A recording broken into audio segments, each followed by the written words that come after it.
Dollari bor fuqarolar darhol xabardor bo'ling. O'zbekistonda bugun dollar va rubl kursi keskin o'zgardi. Assalomu alaykum hurmatli tomoshabin.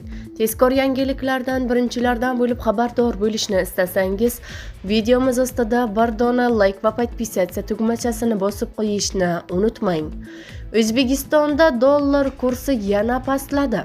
Markaziy bank xorijiy valyutalarning o'zbek so'miga nisbatan 14 yanvarda amalda bo'ladigan qiymatini e'lon qildi. Unga ko'ra yevro kursi 71,79 so'mga tushib 14,062,47 so'm bo'ldi.